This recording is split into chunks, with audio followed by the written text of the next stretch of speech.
Costa. Minister, good evening. Thank you so much for joining us on Costa tonight. Thank you, Andrew. Thank you for having me, and good evening to our dear viewers on Costa Live. Costa, cross-examination now in session. Minister, I would like to drive your attention to a video that was trending just a few days ago that declared cadarism back in Zambia. And this video was created by Wengwa Member of Parliament, Honorable Mijelo Kasauta. I'd like for you to look at this video, Minister.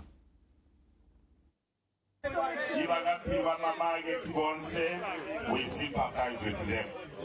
Kambo oguno swebo tuli bantu ibayanda hii ilumu no jindi jonse. Tuli bantu bayanda lumu no hii jindi jonse. So guli baba ya bonse bagapirwa mamaketiers yugujingola we aguti we mpala, we are together. And we want to see.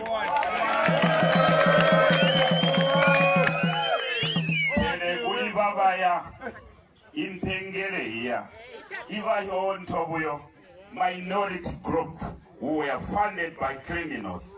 Those thugs, we are not together.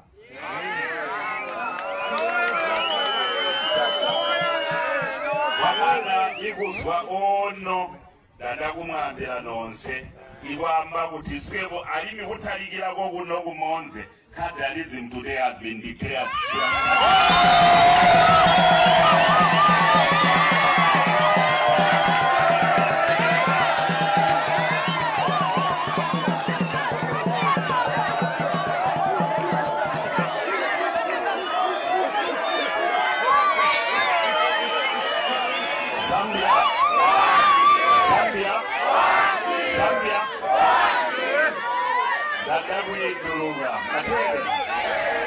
Igulita utibonse bali gulibuna konde, bali gulivingi, bali gumongo, bali guzipata, alimi bonse bali gugafiwe, alimi bali gugabwe, alimi bali gu northern province, alimi bonse bali gu northwestern province.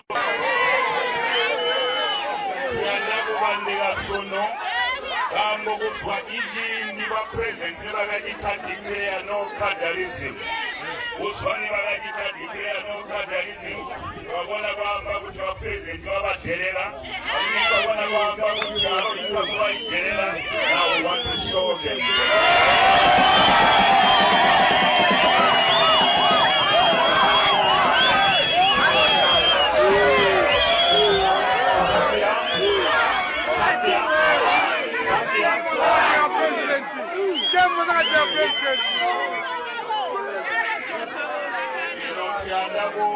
Bonse abo bonse iba kubaya ba president. Tuyanda goni bonse iba kubaya ba president. Iba tuana ba president abo suba. Your days are numbered. Honorable Minister, the Wengwa Member of Parliament was very clear. I'm just been also informed that he's the UPND official district chairman for Monze district. I would like for us to begin from there, Minister. Why have you decided to return cadarism? Thank you, Andrew. I must say that those statements that were issued by the Honorable Member of Parliament for Wengwa, who is a district chairman for the UPND Monze, were unfortunate, they are regrettable, and were uncalled for. But then at the time that they were made, my opinion is that they were made out of a passionate reaction of what had transpired in Chingola. Notwithstanding that, those statements were inexcusable.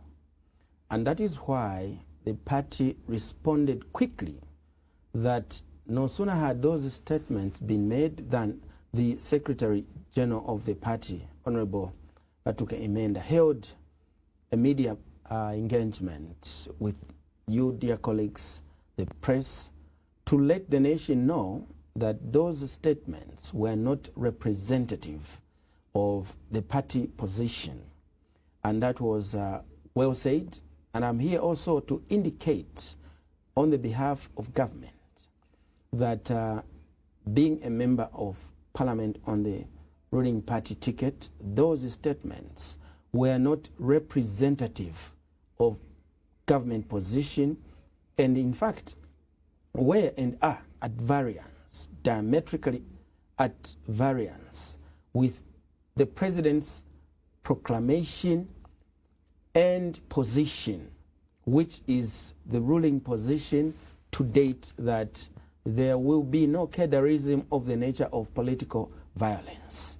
So those statements have already and were actually nullified by the Secretary General, and that is the party position. You could see what was happening there was some kind of an emotive reaction. But we have called on our leaders, and I would like to reiterate now and place on record very clearly and categorically that when something has happened out there that injures our emotions as members of the party, for those who hold positions of leadership, they should know that they should always, before you engage the media, set aside personal emotions, because when you are in leadership, leaders should be immune to emotional reactions. What is the communication structure like in the UPND? Because almost everybody in the UPND is speaking, and they're speaking different languages. Have you failed as spokesperson of the party to put the party together when it comes to communication? Well, I mean, we communicate very systematically, and the channels of communication are well laid down and known, that when we speak as UPND, it is authorized office bearers with a mandate to speak on behalf of the party who will carry a message for the public. And I must also indicate here that sometimes people will speak as party officials and carry a message which is not representative of a party position. And it is the duty of my office and the duty of the office of the Secretary General, the Vice President of the party, and the President of the party, that once such statements which are at variance with party position and or not representative of the party position have been met, we come out and put the party position clear to the public. So it is that this particular statement which was made, as you can see, was made emotively and without consultations with the party, and the party immediately came out to give a party position. It happens in almost every party. That is why designated officers have to come out to say this is now party position. It could be understood for the Wengwa Member of Parliament, because he made that statement in Wengwa, in Mwansa district. But what about press briefings that are held at the party secretariat? How do you structure the statements that those speakers that are speaking, go with, to the media? Are they endorsed by the office of the Secretary General or the media director? Or perhaps even those that speak at the party headquarters sometimes speak in their own capacity? Well, first of all, it has to be understood that the chief executive of the party, who is the chief spokesperson of the party, is the Secretary General. And under the Secretary General comes, in terms of representing party position, of course, outside that there is Vice President and the President. Outside the Secretary General is a party spokesperson, who is myself, who speak to represent party position. And then below that are party structures at various levels who will speak representing a certain position of a structure at a certain level. For instance, Honorable Mweetwa, when he speaks, he will not speak as UPND Zambia. He speaks as UPND Lusaka province. But the message is endorsed by the UPND. And if he says something which is not representative of the entire party, that is where now Secretary General or party spokesperson will come to bring in line what was said or intended to have been said to now represent the party. Otherwise, you will run the risk of, if we were to say every statement that has to be issued, imagine Chipata UPND district has to issue a statement, then it has to come to Lusaka, the party spokesperson to endorse. Solwezi, Kazungula. It will be a tedious program. So they speak to represent the jurisdiction of that particular locality within the strata of the party. So they mustn't be quoted as UPND. They have to be quoted as UPND and must speak in line with party position. If they go offside, then quickly the Secretary General, the party spokesperson, the Vice President or President will raise an alarm. Deliberately, the reason I asked that question is to put to question the very individual you mentioned, Honorable Obvious Mweetwa, because he holds a party position, he's an official of the party, and so whatever he says, we take it as official party position. More importantly, if he issues statements from the party secretariat, which is a party headquarters, it's meant to believe that these messages have been endorsed by the party itself. I'll give an example of what he mentioned when he had the press briefing a few days ago. He mentioned that he is of the considered view that the president must fire, the police on the copper belt because of what happened in Chiwempala. Was that the party position? Well, I would like to indicate here that there are two things that have to be understood here. Firstly, when you talk about what happened on the copper belt and the reaction of party membership, including those who did not make visible their reaction, there was some kind of emotive reaction, because what happened was not supposed to have happened. It was regrettable, unfortunate, and insidious, act of political insolence. It should not have been allowed to happen.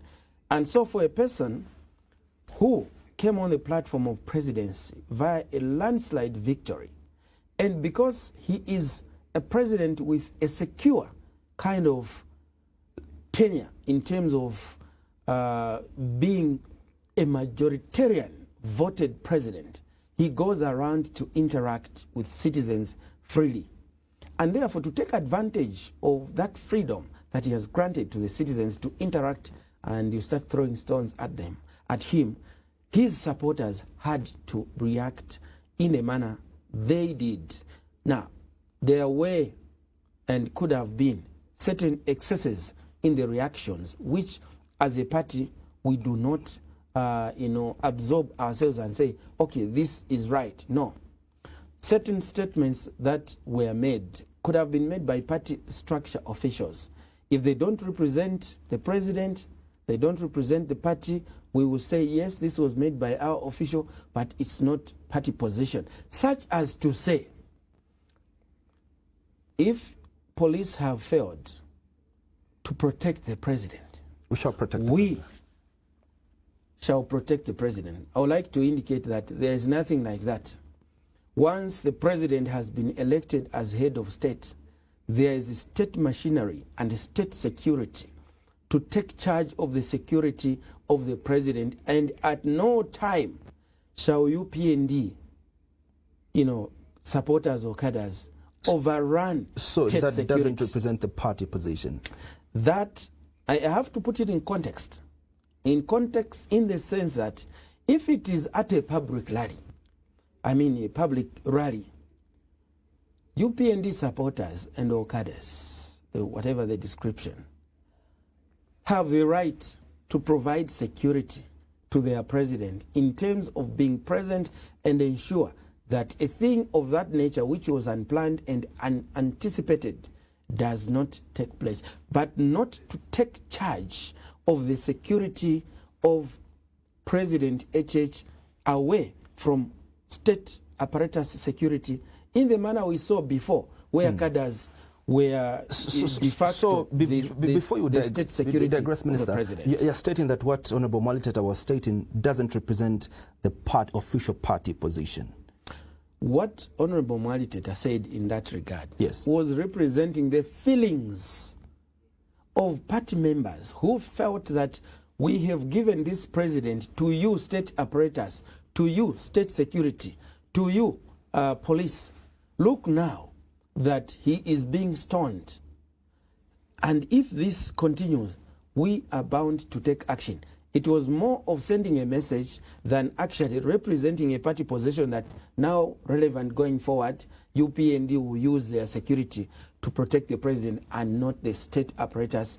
We are a law-abiding, political party.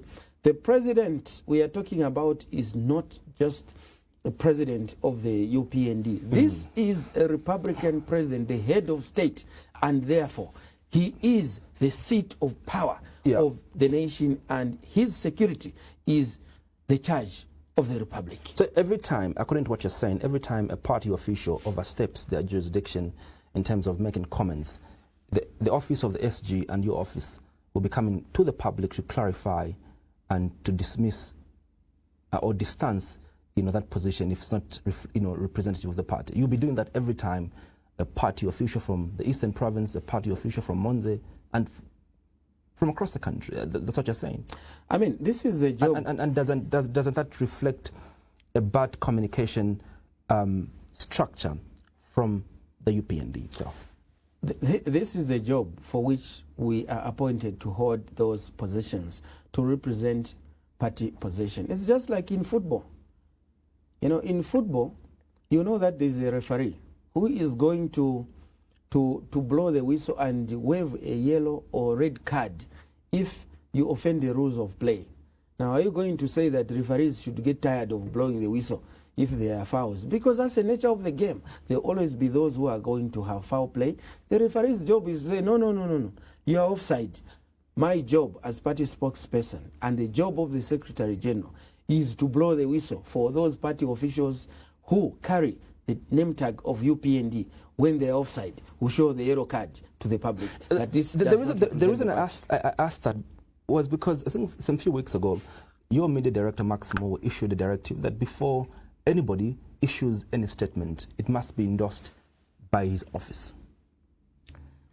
Well, I mean, that the job of the media director is to ensure that proper communication is done. The media directorate is a department under my office, and their job is to be the party mouthpiece on behalf of the party spokesperson, myself, and the Deputy Honorable Nkandu, because the media directorate, in other words, is also a research bureau with information that they must be able to respond to and or share with the public on hand, given that I, as party spokesperson, or the deputy party spokesperson, Honorable Elvis Nkandu, may not readily be available. So there is this stationed media directorate, which is on hand 100% full time at the party secretariat to be able to respond to media queries. In the like manner, if I were to give an analogy, that for parliamentarians, it is known that they are busy, they are at parliament, they are doing all these chores, so there is an assistant to every MP who is housed in the office of the MP, the parliamentary office, to an extent that when you go to an MP's office, even if you don't find that elected member of parliament, you will find his assistant to give you relevant attention and or information as you may require. That's the job of the media director of the directorate of the UPND, is to be stationed at the party secretariat and at any given time be able to give attention to the media. And ensure that before any communication goes to the public, they must be able to look through that information so that it is representative of the party position and doesn't mislead what the party stands for, isn't it? What the media directorate said is not something new. This is a position we have given before. He was reiterating in view of these statements that are coming, and especially that now that we are going to the general elections, we want a convergence of thought. So that is why that statement was given, because we don't want firefighting going forward. Which you're doing right now. Minister. Exactly, that is my job. So are you telling me tonight and telling the viewers that party officials have been undermining the directive of the media director and the party itself? Because if the party says that before you go to the media and say what you want to say, we must be able to see through what you want to say for us to give a go-ahead. But this hasn't been happening because every time you're fighting, Minister. Remember that there is no political party which can have one office to have the monopoly of exiting what has to be said, because otherwise by so doing, we will gag our people from interacting at various levels of our structure with the public. But a guidance, when given, it doesn't mean that everyone will heed that. But generally, I can now tell you that many times when statements have to be given, by party structure, including by members of parliament, when they do have those media engagements, those statements, are shared with the media directorate of the party or with, because when you share with the media directorate, you are sharing it with our office, the Office for Party Spokesperson. So really, what goes in here, what has to be understood is that it's not every statement we are going to say, you, what do you want to say? You, what do you want to say? That is going to be very tedious in terms of, checking what people have to say. We will be gagging our people. We will be interfering in terms of their freedom of speech. And we are not tired, Andrew, to see that when a statement that has been issued is not representative of the party, quickly we come to the fore and let the nation know the party position. There's been so much political damage that has come to your name after Wengwa Member of Parliament issued that statement. Is it going to be disciplined for denting the image of the party? Because you saw that this whole week what has been trending is what he said. And in fact, it fits in so well that coincidentally, even at the Patriotic Front Secretariat just yesterday, UPND members went to beat up innocent citizens, all in the name of belonging to the ruling party. First of all, will you discipline the Wengwa Member of Parliament for denting the image of the party to this gravity? Well, first of all, in politics, it's like in the kitchen. You can't avoid the heat if you want to cook in there. So, in politics, there will be these occurrences. And, Andrew, why are you forgetting this fundamental that I have put on the table? That the moment the Wengwa Member of Parliament issued that statement, the Secretary General immediately held a presser to which the entire media corps, including Diamond, covered, and I think Diamond covered live, where the Secretary General nullified that statement. So that statement, as things stand now, is null and void. It's as if it were not said, because a party position has been given, and that was an emotive reaction given the circumstances. If the party had not reacted, I think it would have merited that we could keep on talking about, the Wengwa Member of Parliament said this, now this is coincidental. There is no coincidence here, because the party pronounced itself and distanced itself, and you have seen that relevant moving there from that statement, the party did not associate with that statement, and I'm sure in future you will not see statements of that nature. Even when the party distanced itself from the statement, the content of the statement is what we saw yesterday, that cadreism is back under your watch, Minister. Well, I want to indicate here that a political party is like a family. And in a family, there will be one or two naughty children. But specifically talking about what happened yesterday at the Patriotic Front Secretariat, just like we indicated this morning at the presser, that was uncalled for, that was unfortunate, that was regrettable.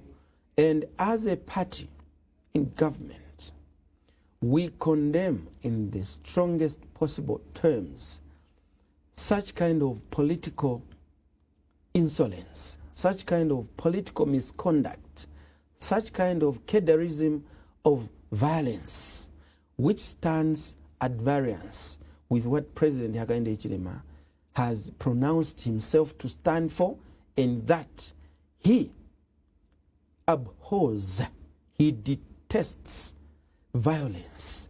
That is the party position. That is government position. And that is why we've pronounced ourselves that notwithstanding that those assailants or perpetrators donned themselves or were wearing regalia, which is UPND, there is no genuine follower of President Hakainde Hichilema who goes against his directive, because this is a presidential directive. And so those people whoever their sponsor is, we have called on the police to swiftly and urgently conclude investigations, because we know they are already investigating, as to who their true identity is. And I'm not here to begin finger pointing. I'm saying whoever they were, they violated the law of the land, and the long arm of the law will reach out to them so that they can account. And insofar as the law is concerned, the law does not know any political affiliation. The law does not know you wearing a particular color and think that that is immunity to legal prosecution.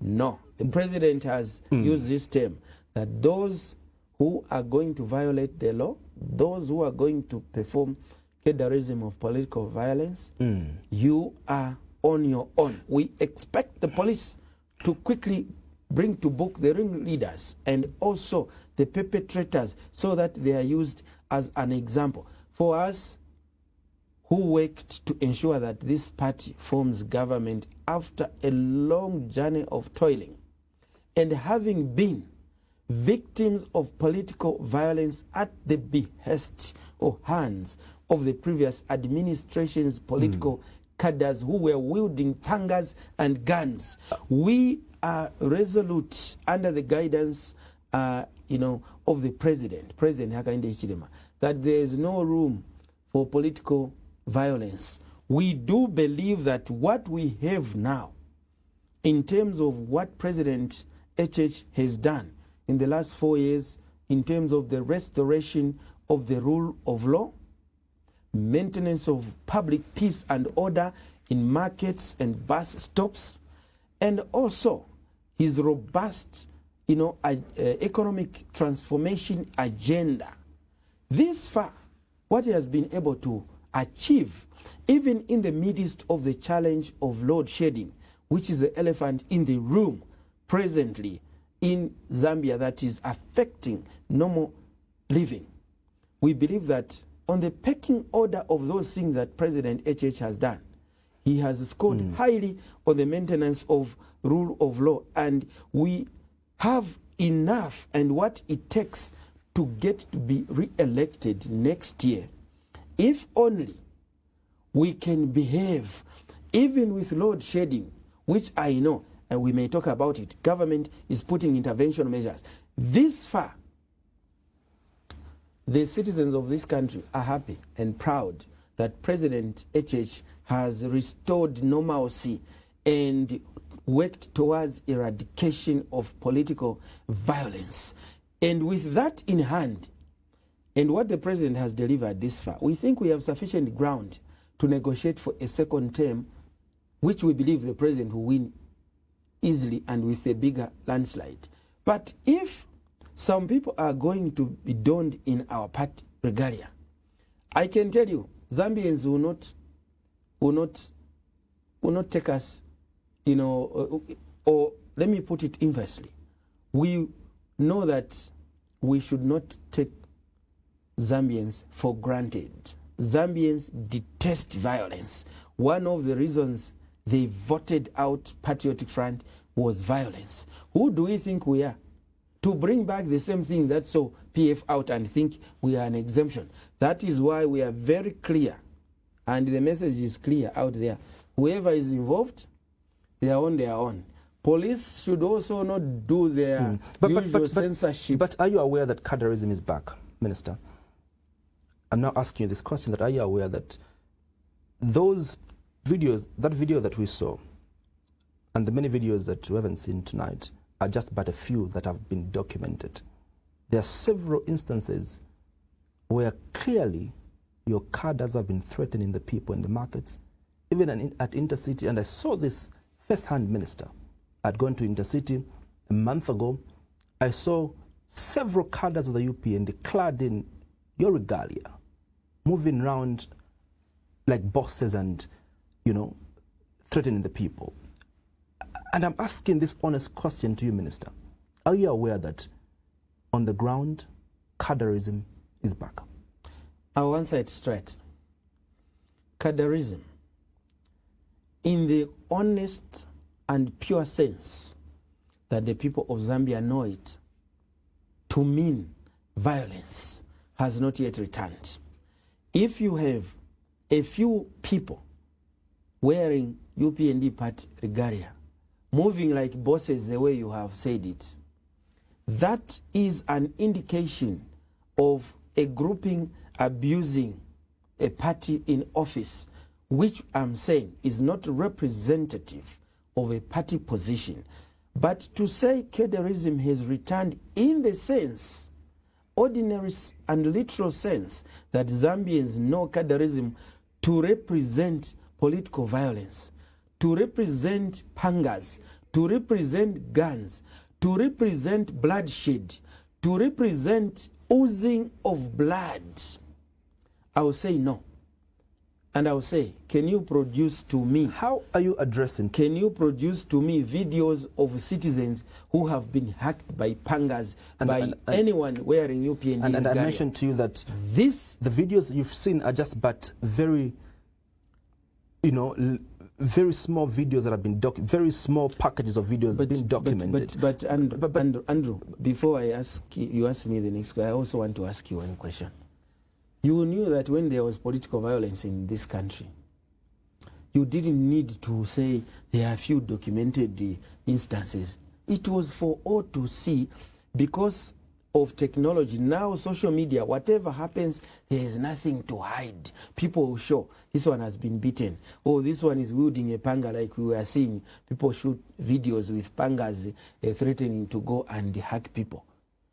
Why, if there is a return of political violence, are we not seeing those videos? Let us say this, besides that political violence has not returned in the sense it was, and that we as government and a party in government under the able leadership of President Hakainde Hichilema and with his guidance, there will be no return to political violence. There will be no looking back. We don't want to go back to those dark days when civil servants, when they go to, planning to go to the office, you really have to choose which color of your clothes to wear because you'll be accused of being opposition, or you're seated in your office, a bunch of cadres storming your office. As we conclude on this topic of political violence and the return of cadreism, I think the biggest problem here, Honorable, that you seem to be avoiding not to address. Yes, the president made a very clear directive of the party and of government that there would not be cadreism. But what is being done, Minister, from the side of government, from the side of your party, to ensure that there's no return of cadreism? I will tell you the complaints that the UPND cadres have, that they used to admire the lifestyle of those that were in the Patriotic Front, and they thought that once the Patriotic Front exits office, whatever was happening at Intercity, whatever was happening at different markets and bus stations, the new party now, the UPND, will take over. Let me put it this way.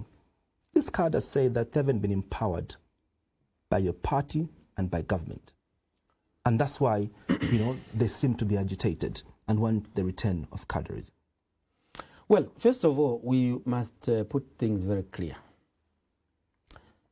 Cadreism, in the sense of supporting a political party and its ideas, is welcome. And UPND cannot survive as a political party without cadres. No political, because these are a representation of the physical human beings who publicly profess who they are in relation to the party they support. But Cadreism, which transcends affiliation for support of a party and its ideas and or its leader into violence, is inexcusable. There will be no time when, as UPND, we shall say, because our supporters or cadres have not been empowered. If that were the case, then there's justification for them to become violent. Have you empowered your cadres? No. Have you empowered your cadres? That is inexcusable. Coming to empowerment, and I also speak generally, we must understand this, Andrew. When President HH was being elected by the citizens, I'll tell you, we are very clear in our minds. He was not elected just by our cadres only. He was elected by citizens at large. Are you taking care of your cadres? I am answering in the broader sense, because sometimes when we narrow our perceptions to political interest perceptions, we miss the point. President HH is president for all. And therefore, the cake that is available to be shared has to be put on an open table for all citizens to share. And I will tell you this, that the greatest beneficiaries of the leadership of President Hakainde Hichilema are the young people. You know this story very well because you're in the media, that about or more than 100,000 public service jobs created under the New Dawn administration within 4 years, unprecedented. Have you empowered your foot soldiers? I'm answering. Were going to campaign for yourself and President Hakainde? I'm answering your question. Because these are the ones that we're seeing now. I'm answering your question, Andrew. Allow me also to say that 100,000 we are talking about plus is just public service jobs. A lot of jobs have been created by a number of private sector investments that have boomed in this country that add up to youth employment. But let me not skate around your question. Your question is, have we empowered our cadres? I'll be very sincere with you. We are empowering Zambians.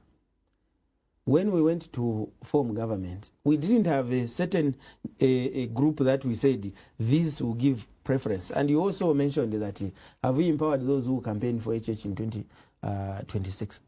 What about you, who is not a cadre of UPND, but you know that this president means well, he has restored the rule of law, he has done debt restructuring, he is on an aggressive economic recovery transformative agenda, and the country now, you can see that the major macroeconomic fundamentals, inflation, interest rates, the price of fuel, price of commodities are going down.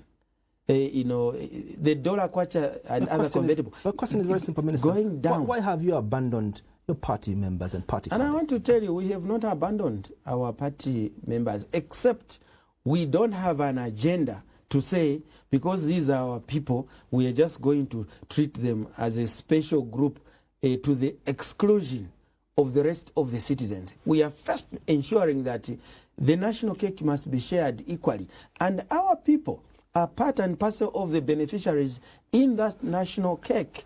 And I'll tell you that a number of our people, okay, a number, not all, a number, are beneficiaries just like anybody else in CDF, loans, CDF grants. We had the market booster loans. We have CEC, loans and other empowerment programs. You have seen Honorable Elvis Nkandu yesterday. Could it be the reason for why the return rate has been very poor, because you've been giving cadres loans under CDF? I was speaking to the minister responsible for local government, and he told me that he's failing to collect monies that has been given to these young people. But you are the one who has been telling me on this platform that we have failed to take care of our cadres. And you're telling me that you've given your cadres CDF, and I'm asking you that could it be the reason for why? That's not what I've said, and I have said our cadres, just like anybody else, have had the opportunity to get these empowerment programs. Which includes CDF loans. Which includes CDF loans, and the consolation is that in quite a number of districts, constituencies, or local authorities, and I think my question was, the party does not have members of parliament. So are you saying we are there to give our people? So Zambians are benefiting. Minister, the elephant in the room is load shedding. Zambians now are getting 2 hours of power every day. Sometimes in 48 hours, they'll not get any electricity at all. We're 10 months into an election, Minister. Don't you think this is political suicide? Number one, politically, but also, are you a heartless government that has decided not to care about Zambians? Well, first of all, it has to be understood at the outset that there is a cause-effect relationship in terms of our power situation in the country. I was in South Africa myself some 3 years ago on a team with members of other political parties, wherein we experienced load shedding of the likes or even worse as is obtaining in this country. In the hotel where we were, several times we could get locked up in the lift because of load shedding. So what is happening here is not a new phenomenon in the region, because this region, remember, arising from the worst drought we have faced in living memory. The entire region, there is no single country which has excess power. And us were actually one of those that, had hit. Therefore, to characterize us as being a heartless government is not fair, because we could only be heartless if we had power and we are deciding not to make it available to our people.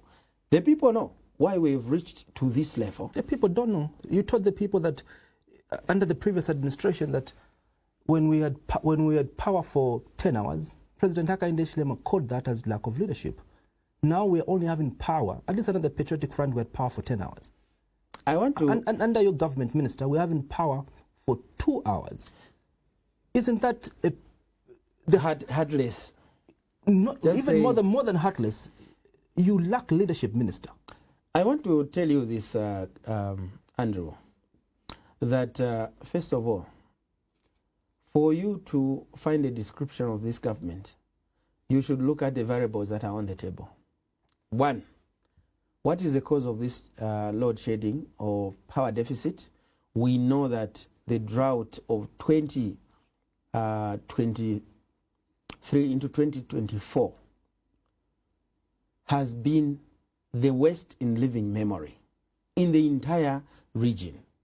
So, to compare us to the previous administration, they didn't face that particular drought in terms of deficit of power, deficit of water, deficit of even food.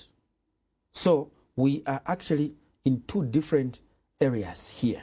Secondly, you have also to take recognition that once President HH came into power, he pushed robustly to increase our generation capacity by bringing on stream 750 plus 12 megawatts, Kafue Gorge Lower, whose 5 turbines, as of August 2021, only one was functional because the 4 were not turned on because ZESCO was owing Sino Hydro and we were unable to have that particular installation to begin to produce power despite being installed.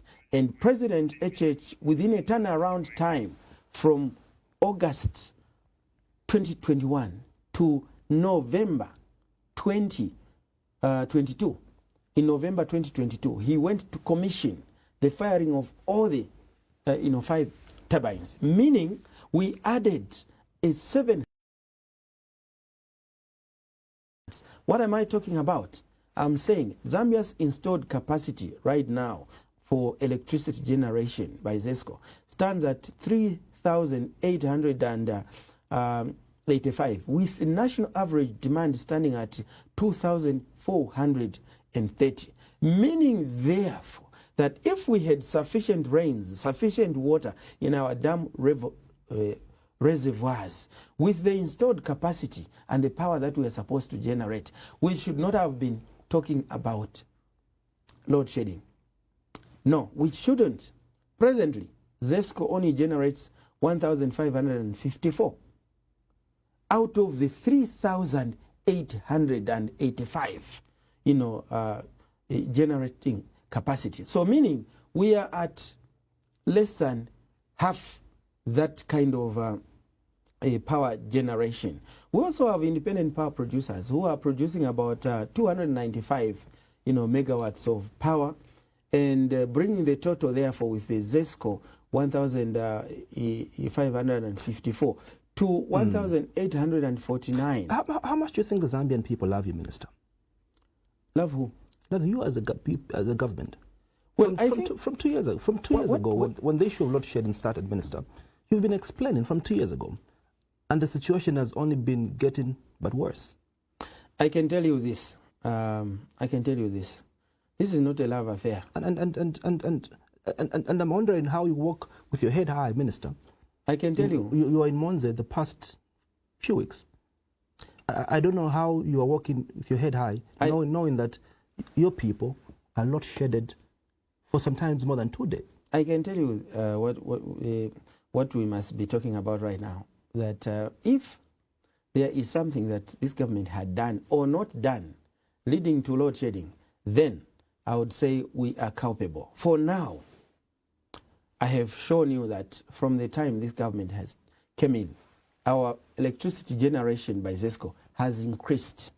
2, the real problem, and we must face facts here, is that 60 years of Zambia's independence, this is the first government to invest in alternative power generation from electricity-driven power generation, which has been the mindset of many governments before, not until we experienced the worst drought in living memory.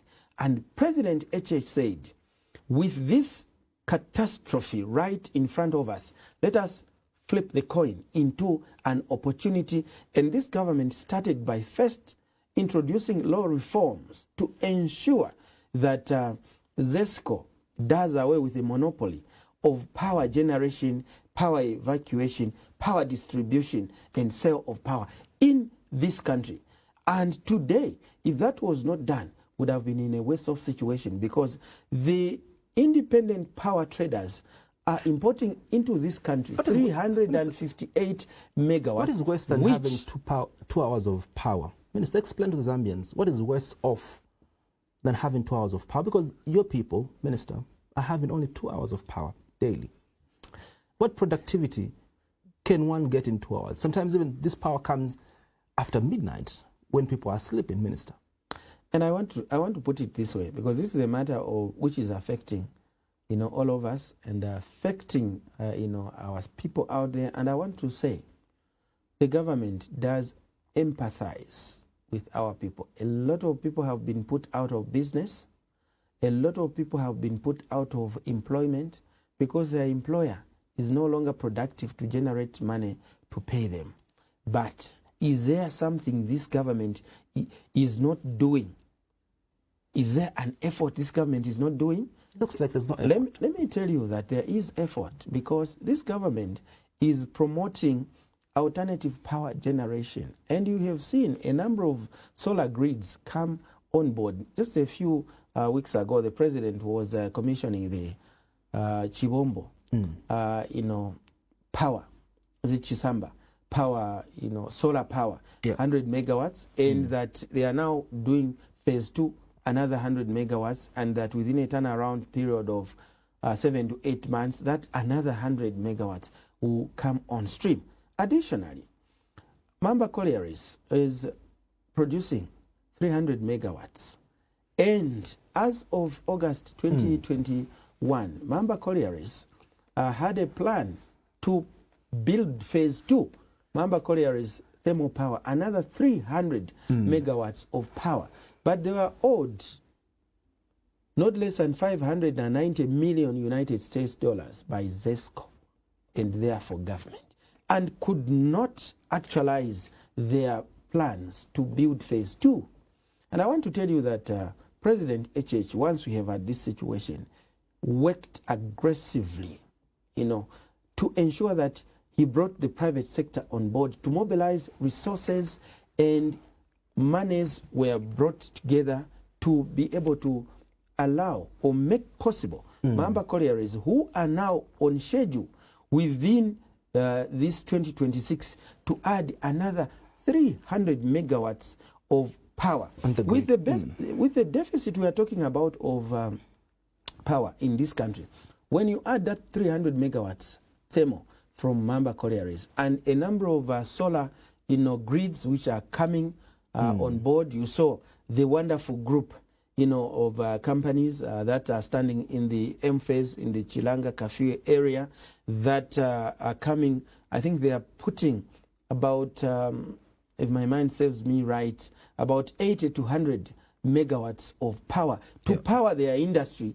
And within that, there is 45 megawatts of power excess to their estimated demand, which they are saying they will evacuate into the national grid to boost the power. We expect, Andrew, that with all these interventional measures coming into place, our situation, we are not going to reach August next year in the present situation. But also, we are praying that we do have good rains, because meteorological experts have told us that this year we are likely to have beyond normal rains. I attended the press briefing you had, Minister, in February, and we thought what the height of load shedding, at least then we're getting 6 hours of power. And you sympathized with us, and you gave us a timeline that with all these interventions, and you listed down what government is doing in the background to ensure that it addresses this deficit of electricity. And you gave a timeline that by June we should see some form of normalcy, getting into the power situation. June came, Minister. The situation was going bad. July, bad. August, bad. September, bad. October, bad. We're now in November. It's now worse because people are having 2 hours of power. You give us a projection. And here, Minister, you're explaining all these big figures that you're giving us of what government is doing, the solar plants that government intends to put across the country. But what people are interested in to hear from you, Minister, are the results. And people are not seeing the results. You've been explaining from January what you're doing, but zero results, Minister. Well, I want to clarify this.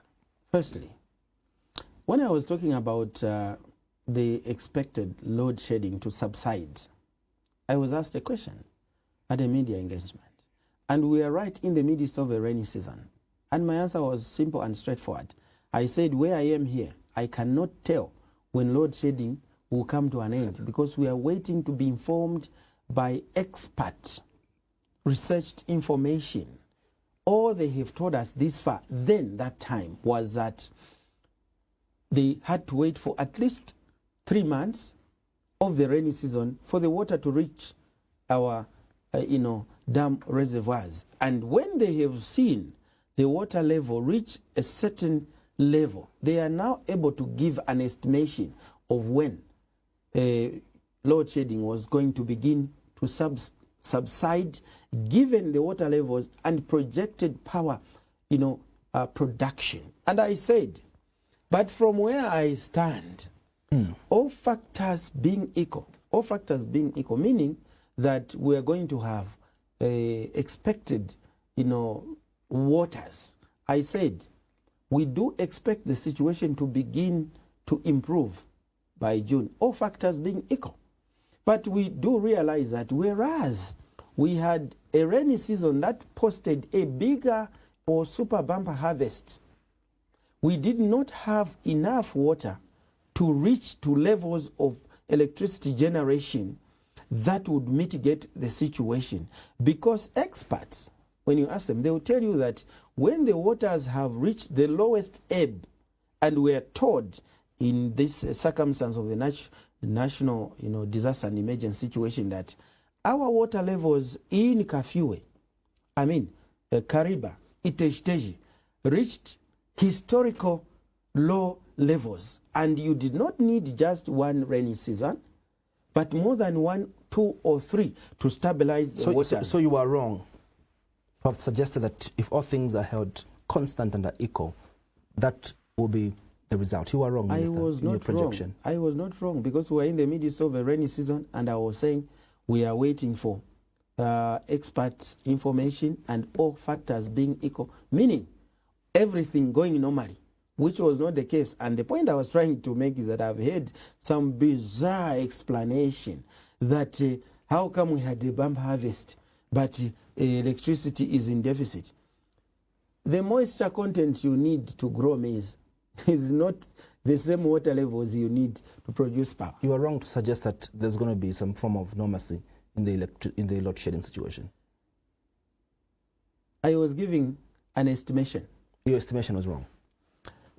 My job is to give an estimation, and I caveated it by saying we are waiting for expert information. So now you've given a projection that by August the situation will be different. What information are you relying on? I am saying right now, government has put a number of interventional measures in terms of alternative power generation. A number of solar grids are coming on board. We have Mamba collieries, thermal power coming on board. And we are now into a rainy season wherein meteorological experts have told us we are going to have normal to beyond maybe average rain. And I said, we pray that we do have more water. There is an adage, actually, which, back home, me where I come from, that it's better to have floods than a drought, because in a flood, people eat. In terms of electricity, in a flood, you have electricity, and in a drought, you have no electricity. This situation is now at a place where government is putting alternative measures, and we also have a rainy season that is promising. It is my wish, and your wish too, I believe, that we get out of this situation, because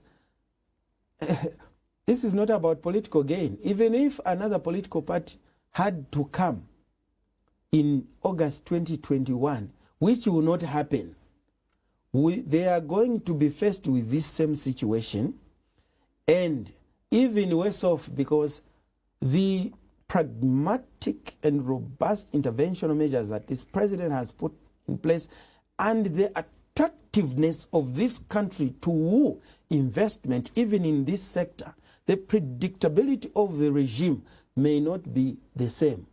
That is one side. The other side is, look at all what has been achieved under this particular president, HH, which now stands in the midst or in the fog, being blared by this load shedding. Are we saying we should throw the child with bathwater? No.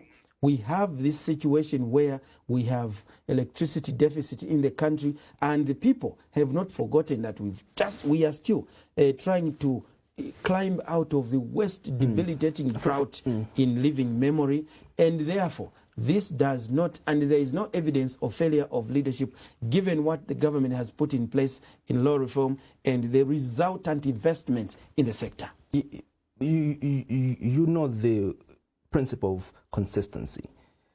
How is it that when your friends were in government, you called them load shedding the Zambians as lack of leadership, but you don't want to have that, posed on your leadership as a UPND? I'll answer that very simple.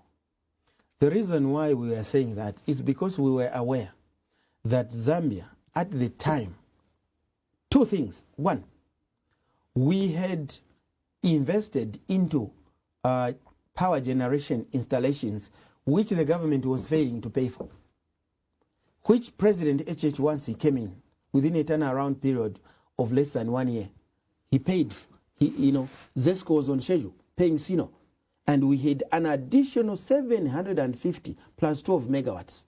That is what we are referring to. Can you point to one single alternative power, say solar, that the previous administration told the people of Zambia that we are now encouraging investment in this alternative power generation source in order to add to our generation capacity of electricity in the event that we don't have sufficient power, given that traditionally we have been a monopoly of power producing from hydro. They're talking about the nuclear plant in Chongwe. They're talking about the nuclear plant that they're going to set up in Chongwe. And in fact, they blame you that if you had continued on that path, this country would not have found itself in this situation. You know what? I think that it would be fair for me not to begin to attack our colleagues, because we are not here to say they did this or not. We are acknowledging one fact, that if consistent going backwards, say 20 years backwards, even during MMD, if there was an iota of thought that one day we shall not have sufficient rains, then with all this huge electricity generation installed capacity, we will not generate enough. Therefore, let's invest in alternative power. Today, we would not have been talking about this. I'll tell you, the investments that are coming through in terms of alternative power generation today will yield results and benefit maybe even after the UPND may no longer be in office. I don't know, maybe 30 years from now. I'm just giving an example. So that is what the real problem, Andrew, is. It is about that this is the first time we are now coming head to head with the reality that we are not going to depend on hydropower. We have to invest in alternative power. As we conclude, the two big issues Zambians are complaining about daily. If I open the phone lines, Minister Mweetwa, I don't think that there would be anyone that would be happy for you lot shedding them and for you increasing the prices of commodities. God blessed us with, good to above normal rainfall in the previous season that saw our country have a bumper harvest. In fact, you had announced, Minister, that we're going to be, exporting surplus maize to the region. Initially, the plan by your government was that if we have enough maize, using the law of supply and demand, this will ensure that the price of maize and mealie meal goes down and the people are going to benefit, out of the bumper harvest. But Minister, what your government has done is to decide to sell surplus maize instead of cheapening the price of mealie meal. What are your priorities? Thank you, Andrew. I think that it's a very good question because it gives me the platform to indulge our citizens. Firstly, we have to begin from a premise that agriculture is not a mere subsistence activity. It is a business, but a business involved in the production of a staple food. Therefore, there must be this calculated balance between national food security, which is national security, and also the need to stimulate those who produce maize to continue, because maize doesn't come from nowhere. There are people who invest into it to ensure that it is produced. And that is why before 2021, when President HH took over government, you realize that even when we had good rains, our maize production levels consistently were going down, because the priority of the previous administration in terms of agriculture then was in the promotion of aquaculture and the promotion of production of soybeans, as evidenced by the price of soybeans then.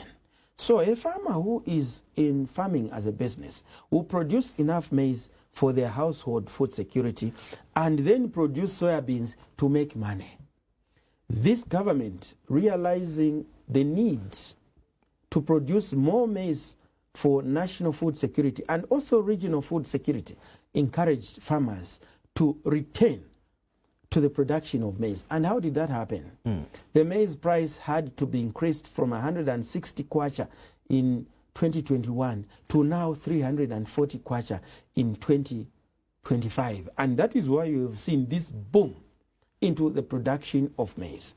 And having produced so much maize, the government encouraged farmers to sell to FRA out of the realization and experience that during the year of the drought, it is the maize that farmers sold to FRA that saved the situation. But additionally also, FRA were offering a better price than private grain dealers or buyers who just stationed by the roadside. They were buying a bag 50 kg, maybe 200 kwacha, or if it is choma, even as low as 180 kwacha. And in instances, you find this private buyer will buy this maize at 180 kwacha, 200, and the stockpile and quickly wait for FRA to open, go and sell that maize, make more money than a farmer. Now, here is the issue we are talking about. The government intended to purchase, as contained in the national budget of 2025, 543,000 metric tons of maize. But because the farmers produced more at the instigation of government, and because farmers like to work with this government, and they produced more, and then government said, no, you sell to FRA. And they agreed because they know that FRA was offering a better price, and also that when they sell to FRA, in the event of misadventure of drought, FRA will save the situation. Farmers took 1,667,921 metric tons to FRA, which is 3 times than what the budget for 2025 was in terms of purchase of maize. Now, government said, because we are the ones who promoted maize production, let us buy this maize and we look into sources to handle this. Now, the national food, what we have produced this year, which is above 3.2 thousand metric tons, is beyond the national food average by 2 times more. So what do you do with the excess? What you need at your home, Andrew, you may need maybe say a 25 kg of mini meal per month. Now, if I were to donate, just as an example, 3 bags per month, and in a year, times 12, maybe there are 46 bags, for which you have no immediate use, what are you going to do with those bags? You have to find a way of disposing them so that you get value out of them.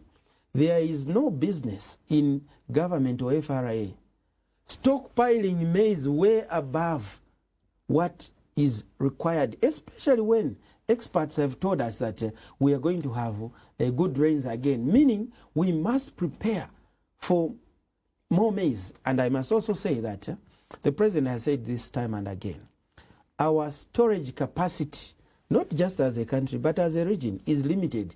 And we are now placing premium to increasing our storage capacity, that when we have a bumper harvest, we must store maize that can last at least not less than another additional 2 farming season to the one you are in.